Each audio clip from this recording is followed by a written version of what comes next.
Hey everyone, I'm here with Brian Smith, longtime sales trainer, sales consultant. Brian, what do you go by? I'm a sales guy, man. So it's all I've ever done, and I'm just not big on titles. So I'm a sales guy. Okay, fair enough. Thanks for having me here. Absolutely, thanks for coming. So I'm here with Brian Smith, sales guy. So Brian, we've known each other for a long time, but how long have you been in the industry? This is year 34 or 35 for me. So I started when I was 19. Wow. And so do the math. Okay, well, so that's a long time. So I feel like I've been in the industry for a lifetime. When I look back, I just double checked this the other day. I think it's about 17 years for me now in the industry. So what made you pick this industry, if you did? And then I guess what made you stay in the industry? All right. Well, how I decided to be in the industry, I was about 14. And my mom and dad had the Rainbow vacuum cleaner salesperson in the home. And I watched the entire presentation from beginning to end. My parents bought a Rainbow vacuum cleaner. And the guy drove a Cadillac. He wore a suit. He had jewelry, shiny shoes. I said, that's who I want to be when I grow up. And I remember talking to him. I said, how do I get into selling vacuum cleaners? He said, well, first of all, you got to be older than 14. But later, my dad was in the military, Navy, retired Navy, and now I was about 16. And he got into real estate sales. So we had one TV in the house and a VCR player or a Betamax, one of the two, whichever it was, dating myself again. But when I wanted to spend time with my dad, I'd sit in there in the living room with him and watching Tom Hopkins training videos. And it just furthered it, and I knew this is what I wanted to do. I just didn't know how to get into it. Barely got out of high school and joined the Army Reserves. And I was standing in formation one day. My squad leader was talking about how much money he was making installing AT&T alarm systems. My brain said, if the installers are making a lot of money, the salespeople got to be making a lot of money. Got into an interview, and that's how I got in the business, started selling AT&T alarms. But the bug hit me when I was 14. Wow. So when was that then, when you started selling alarms? I was 19. Okay. And didn't own a suit. I mean, I showed up in, probably a pair of sweatpants or something for the interview, and the sales manager's name was Scott Hoover. He said, go get a suit and come back and see me. I like your tenacity. And so I came back, got a suit, borrowed some money from my dad. And he said, you're not that smart, you ain't that good looking, and you will be a failure for the rest of your life unless you memorize this script word for word. Come back Friday and let me hear it. There's no sitting in the classroom training. It was go home, memorize it, and prove it to him that I was at least disciplined enough to go to the next step, was to go knock doors for the closers. And it was just probably one of the best training that I ever had. It's funny you say that, because I feel like a lot of things have changed and a lot of things have not. And we insist on a script, and I know a lot of people have a hard time learning the script.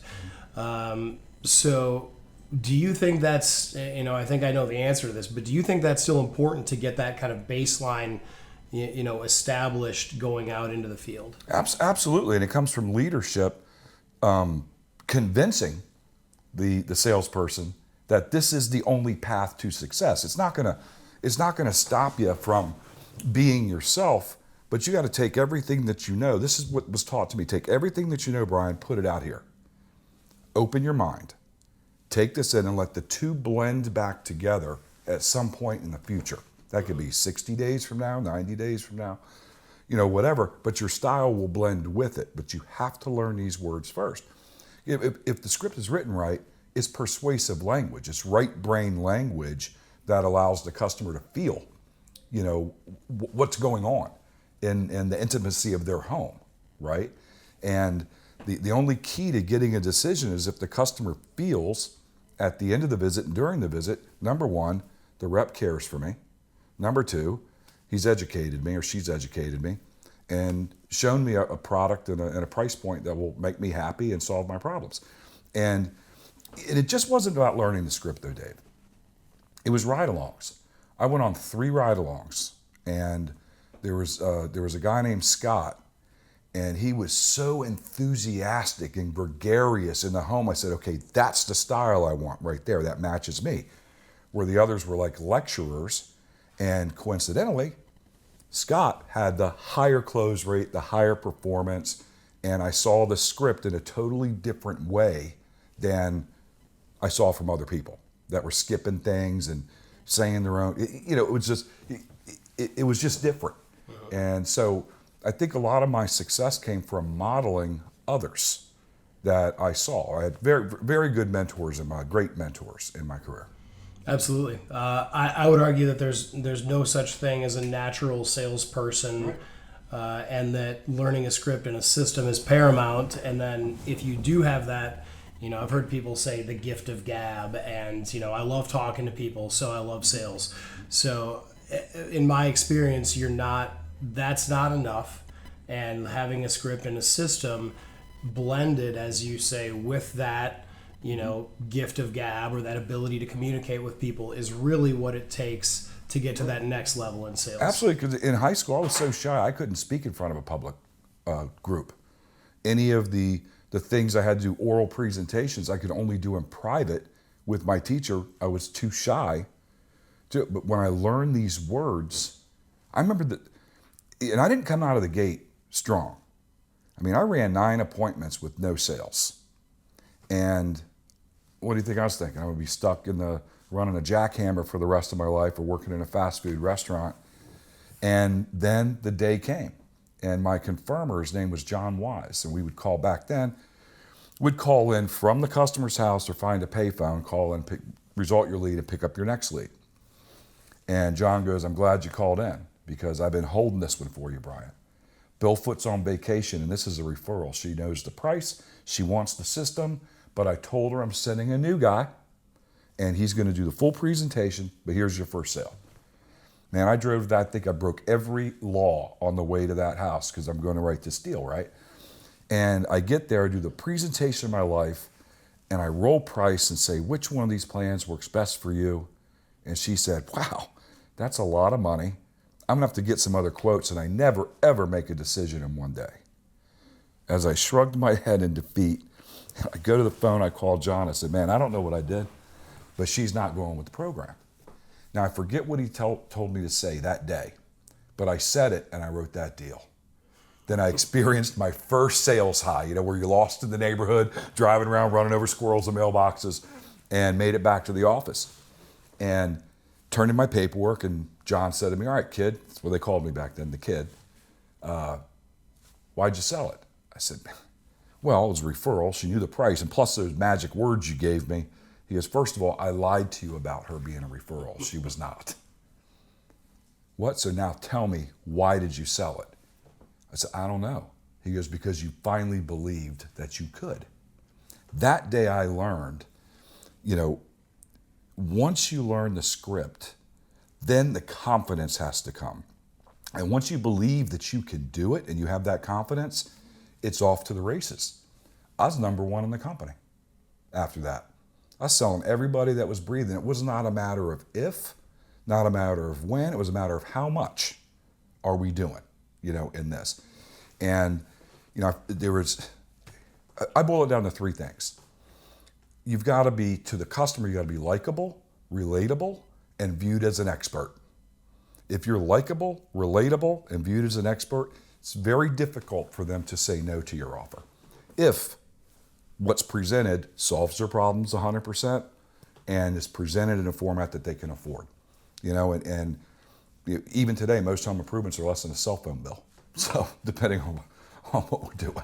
If you're financing, we're yes. offering every single time, right? Exactly, every time. I think that's something that gets taken for granted. Certainly we here don't take that for granted, but I think in today's climate, and I think this can translate to just about any climate, that financing is absolutely key, because you hit the nail on the head. It's a cell phone bill. If you break it out, it's not this big number in front of them. It's this very affordable monthly investment. Right. that eventually goes away. Unlike the cell phone bill or the cable bill or the utility bill that you pay all the time, this eventually you actually do own it at some point. Absolutely. You know. And, if you go with the right company, it probably will actually add value to your home. Right.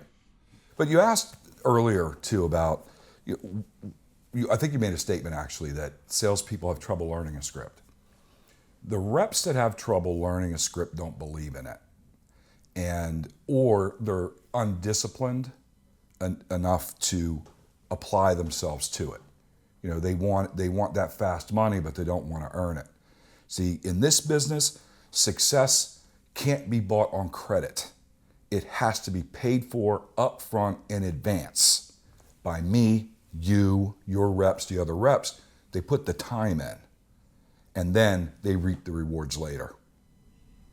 Absolutely. That's say that again. You can't buy success on credit.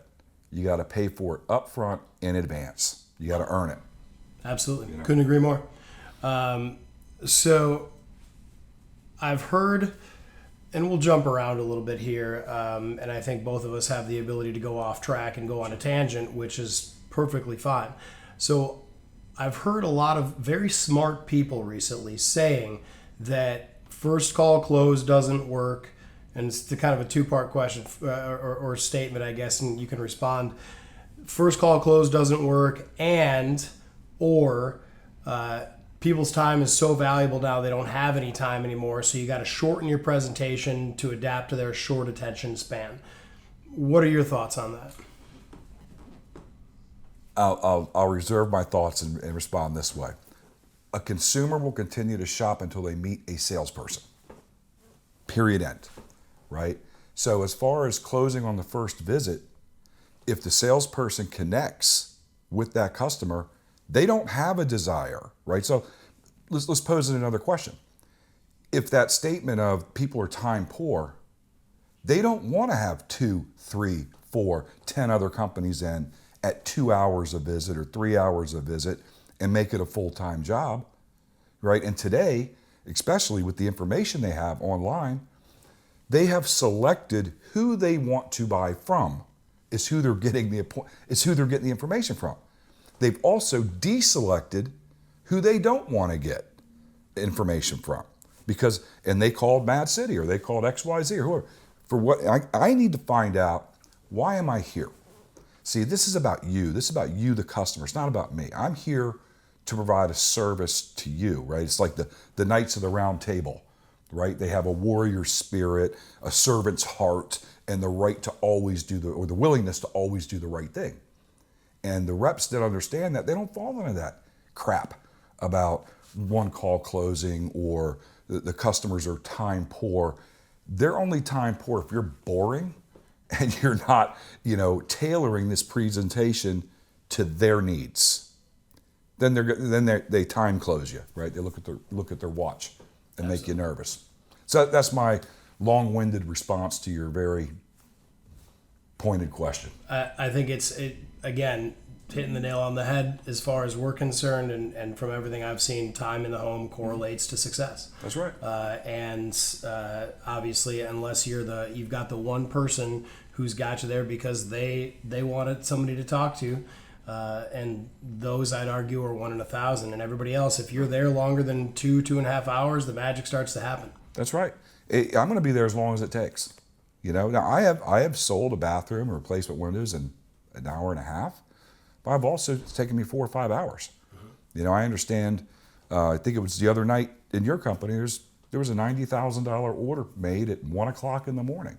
If that customer didn't want that representative in their home, they wouldn't have been there till 1 o'clock in the morning. Absolutely. Period. Yep. Yeah. Couldn't agree more.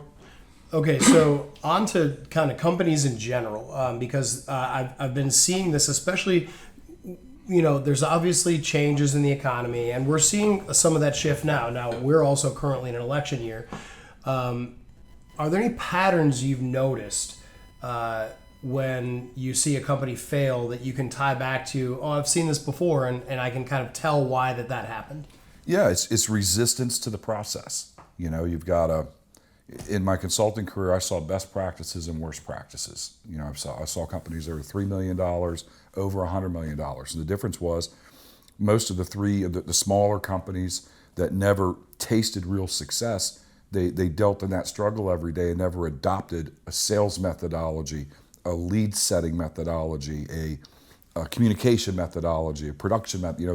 It was just do whatever you can do to get that order. Where the successful ones, they follow a process. Now, I know the owner of your business very well. I know Nathan well. And the one thing about him is that, no, you are going to follow this process. I write the checks. If it's going to fail, it's going to be on me. It's not going to be on you. But if you follow this process, you're going to be successful. And it happened to me. So I said I was number one in the United States selling. Then all of a sudden, I was 0 for 60. And Scott brings me in, Scott Hoover, and he goes, what's wrong? He goes, our prices are too high, our presentations are too long, and they don't like the high pressure. So if we could shorten our presentation, now, this is 30 years ago. If we could shorten our presentation, lower our prices, and make the leads better again, I'd start selling. And he goes, before you shoot yourself in the foot, you dumbass, when you were in training, I asked you to record your presentation. Where is it? I said, it's at home. Why don't you go listen to it? Come back and see me tomorrow. I drove home. I put it in. I listened to it. I didn't wait till tomorrow to go see him. I drove my ass back to the office because when I listened to that, I didn't even recognize that person. You make one new tweak, you tell one new joke, becomes part of your brand new presentations, you've just tweaked yourself out. Now all of a sudden, to answer your question, the companies say that doesn't work. It's an outward problem. The successful companies always know it's an inward problem. And I can tell you this, if Scott Hoover didn't do that for me, make me record my presentation, make me listen to it, I wouldn't be sitting here today. And if those companies that failed would have made their salespeople record their presentations, their call center operators record their presentations, they would still be in business today. They resisted following a proven system. Absolutely. Again, I think you're preaching to the choir with me and with us. And as somebody who experienced a lot of ups and downs on the road and throughout my sales career, I think the biggest thing I saw is whenever I started faltering, it was getting off system and it was shortcutting and thinking that I was better or smarter than the system. And the reality is none of us are. Nope, that's right. I mean, every salesperson wakes up in the morning wanting a good lead. And I'll give a definition of a good lead. 100 to 6 at the 2-minute warning in the fourth quarter. That's a good lead. Other than that, the lead is as good as you make it, right? And I remember during that time I was down, man, if they would just meet me at the door and let me know they really want to buy an alarm system or kitchen refacing or replacement windows, then I'm going to spend my time with them. What I didn't realize until later, going through the pain of it, is I create that by doing the proper presentation. So when I get to pre-close and I say at this point, Dave, all of my customers say the same thing. They say, we definitely trust your company to do this work for us.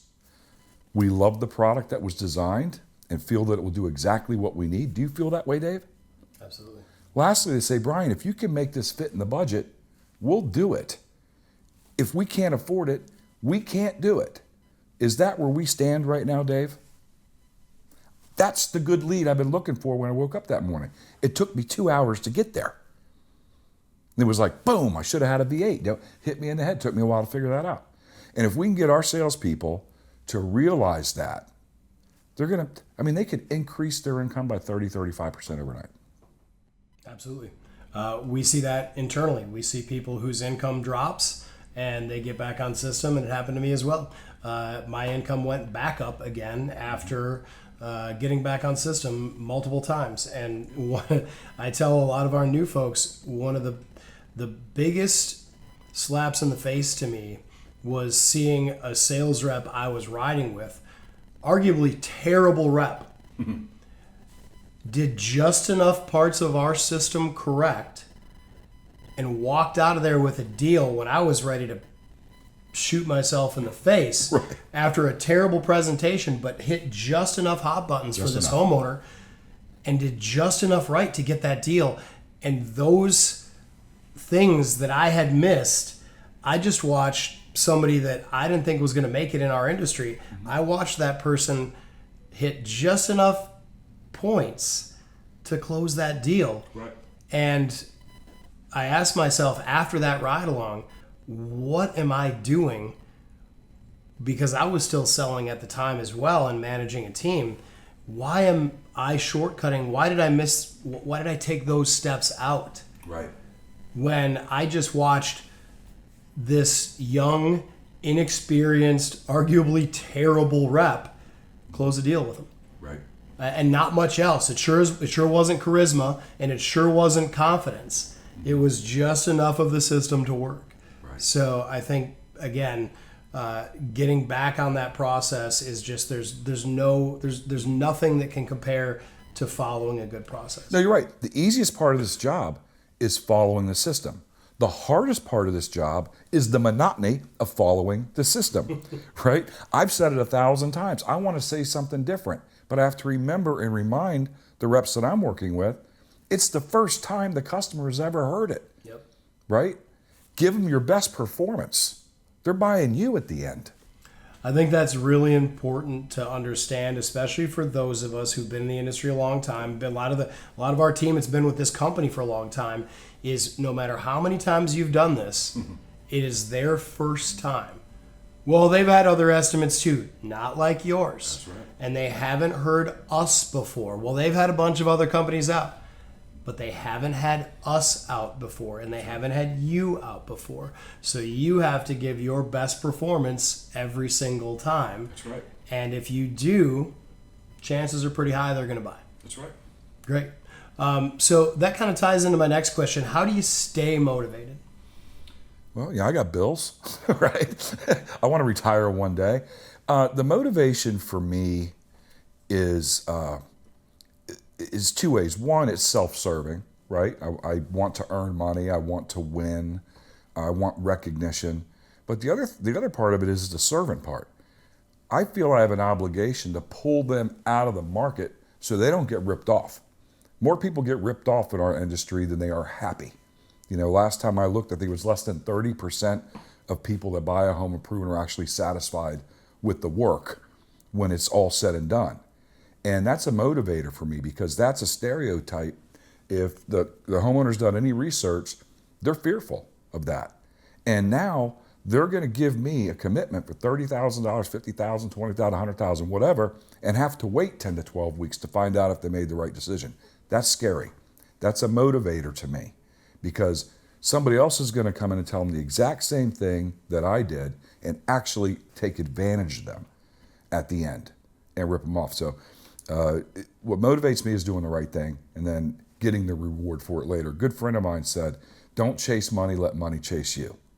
And the only way that happens is by doing the right thing. So you can sleep better at night. I love it.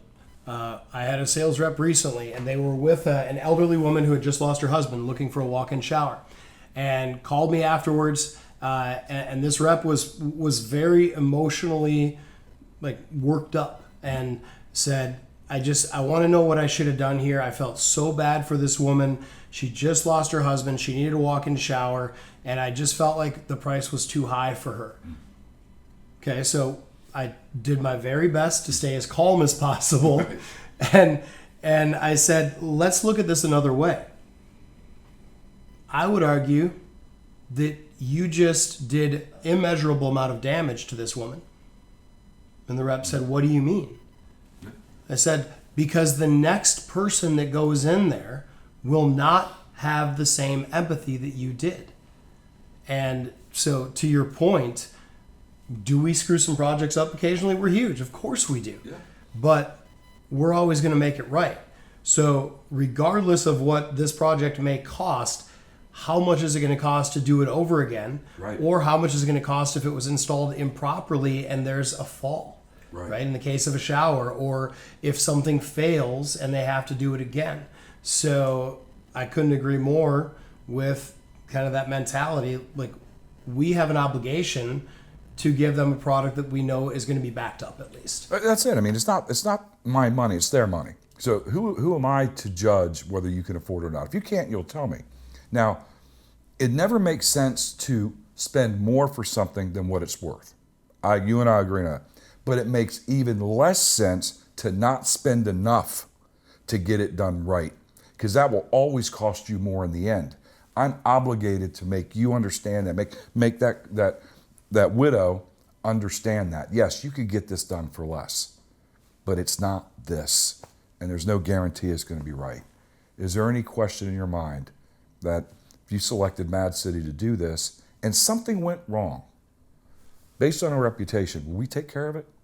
It is construction. Something could happen. You know, that's the decision that you're going to have to make. Because before I go, this is probably how I would have handled it. You know, I get very empathetic, but it's to their advantage. When will you know when you've made the right decision? Now or after it's installed? And it's not even after it's installed, it's after you've lived with it for a couple of years. If there's a problem, that's when they're going to come up. Who do you want standing behind you in your home 2 or 3 years down the road when you possibly could develop a leak, or you hit the on button and it doesn't work? I can assure you we'll be here. Absolutely. You know, and we gotta, you know, people make their decisions based on 4 motivators: fear, pride, gain, imitation. How many customers does Mad City have? Over 50,000. All right. 50,000 people said yes. And you probably got close to a 4.6, 4.7 Google review, or higher, 4.8. Using Guild Quality, probably 95% of your customers or more would do it all over again. What's your chances of being satisfied with us? You know? And if you don't feel comfortable, there's your negative takeaway. If you don't feel comfortable, we're probably not for you. No. Tell me more, Brian. Tell me more. You know, and that we got to hear them, but you know, those are always difficult. I mean, I'm not going to sit here and tell you those aren't difficult when they're saying, you know, that's a lot of money, I can't afford it. But don't they all say that? They all say that at some point during the presentation. But and not to just belabor it, but I think this is just a big point that all of us in this business, in this industry, has to understand is, if we're charging too much, we won't be in business. If we're not charging enough, we won't be in business. If we're charging the right price to deliver what our promises are, we're going to be in business. And that's what we do. Is there ever, again, I know the answer to this. Mm-hmm. Is there ever a time when you can sit back and relax in this industry? No. I mean, every day you make a sale, you've taken an easier one out of the market. So I was taught an acronym called CANI, C-A-N-I. Stands for constant and never-ending improvement. I've got to be better today than I was yesterday, or I'm going to be going backwards, which means I need to be able to understand human behavior better today than I did yesterday. I need to be able to appeal to the customer's value system better today than I did yesterday. And there's questions, it's in your presentation, where you uncover what that customer wants. And I've got to become better and better and better. And a rep that wants to sustain and have a great career in this, I got to get better and better and better every day. Absolutely. That's all I got for you, man. Excellent. Until tomorrow. Thanks again. All right. Appreciate it. Yep. Thanks.